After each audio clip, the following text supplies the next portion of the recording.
La dernière partie de ce cours concerne les API de l'XTI.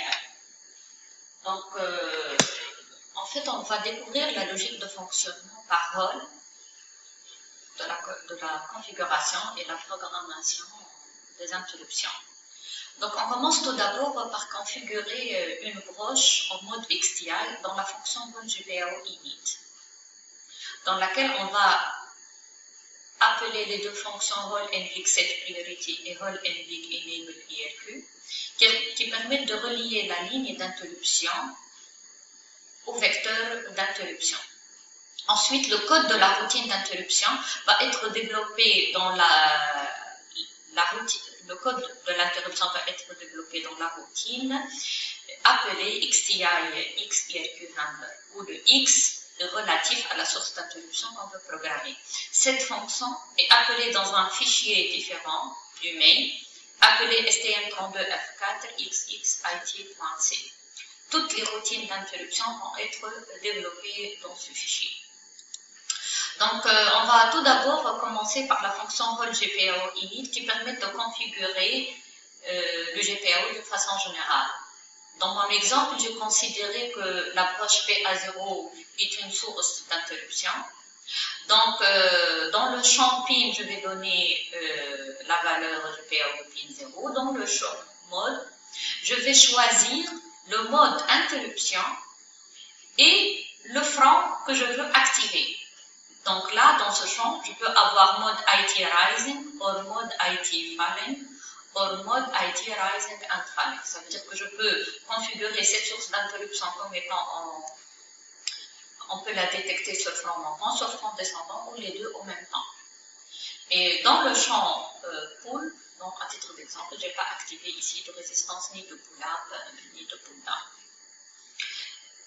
Donc, on peut voir tout ça dans un exemple. Donc, dans la fonction mxGPAO init, j'ai fait un build bien sûr de mon projet. J'ai configuré la broche PA0, comme je l'ai montré tout à l'heure, en mode IT Rising. Je vais voir l'ensemble des possibilités pour ce champ. Donc, on voit à la variable GPAO init struct, elle est du type GPAO init type. Je vais à sa définition. Et là, on va trouver le champ mode qui contient l'ensemble des modes d'une broche. Alors, c'est un type énuméré. On va voir la référence GPAO mode define. Donc, je descends. Le GPAO mode define, il est là. Donc, qu'est-ce qu'on va trouver? On va trouver pour les interruptions le mode IT rising, le mode GPAO mode IT falling et le mode GPAO mode IT rising and falling. Donc là, je concatène deux informations. Le fait que cette broche est une source d'interruption et je définis aussi la valeur du front, montant, descendant pour la détection des deux fronts en même temps. Donc la valeur du mode permet l'écriture sur le registre XTI, falling FTSR et RTSR que j'ai montré tout à l'heure.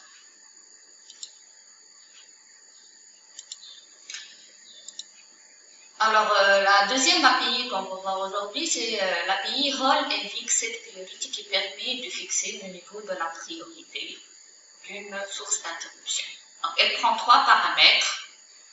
La source de l'interruption au niveau du vecteur d'interruption, c'est ce qu'on appelle le External Interrupt Number, IRQ Number. Ce paramètre prend une valeur qui est reliée à l'adresse au niveau de la mémoire programme définie dans le vecteur d'interruption.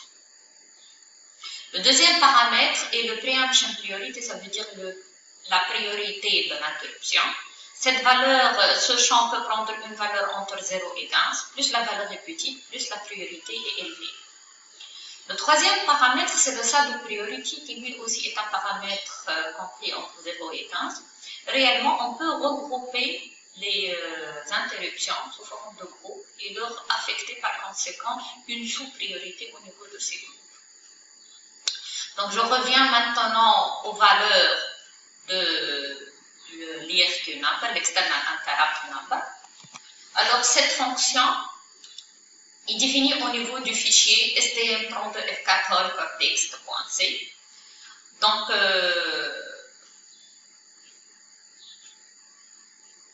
voilà, le rôle indique cette priority. Donc, quand on regarde la valeur de l'IRQN, il est du type IRQN type. Et c'est une valeur énumérée. Alors, on peut voir l'ensemble des valeurs énumérées possibles. L'IRQN type, c'est une énumération. C'est un type énuméré, je vais commencer par le début. Voilà, c'est un type énuméré qui prend les valeurs suivantes. Donc, regardez ce qu'on est en train de voir.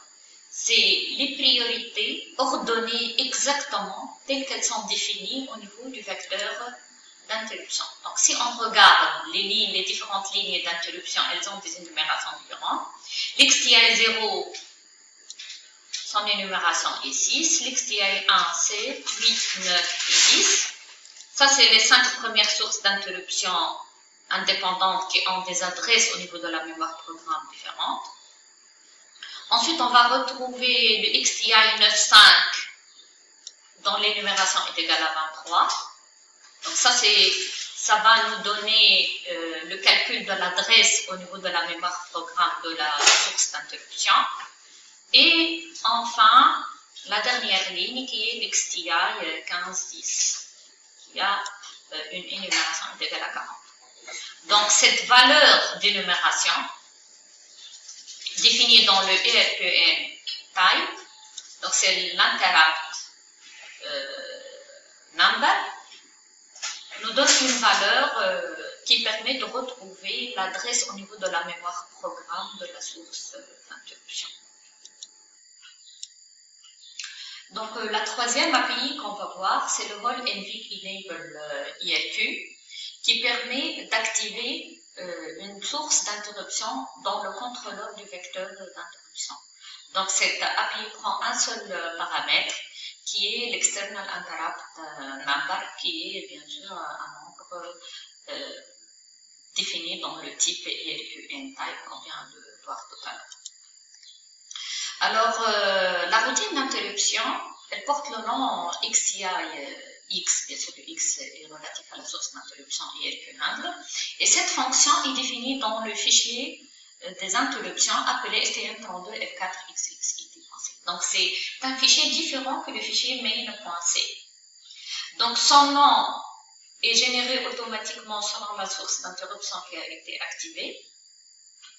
On trouve dans le code de cette fonction, dans le template généré automatiquement par QBMix, l'appel de la fonction rollGPAO XTI IRQ handle qui permet de remettre à zéro le bit du pending register pour permettre une réactivation de la source d'interruption. Donc, notre code utilisateur doit être écrit dans cette zone. Ça, c'est le code de la routine d'interruption. L'appel de cette fonction permet la réactivation de l'interruption. Donc, obligatoirement, mon code utilisateur va être écrit dans cette zone avant justement de réactiver la source d'interruption, ce qui risque de réentrer une deuxième fois dans la routine d'interruption alors que je n'ai pas encore terminé son exécution. Et bien sûr, la deuxième façon de programmer une interruption au niveau de l'STM32, c'est d'écrire le code dans la fonction rollGPAO XTI callback, qui, elle, est appelée par la fonction rollGPAO XTI IRQ maintain. La dernière partie de ce cours est réservée à un exemple où on va prendre PA0 comme source d'interruption et deux diodes PD12 et PD13, l'une qui va modéliser l'exécution du programme principal et l'autre qui modélise l'exécution de la routine d'interruption. Vous allez trouver ça dans la prochaine vidéo. Merci.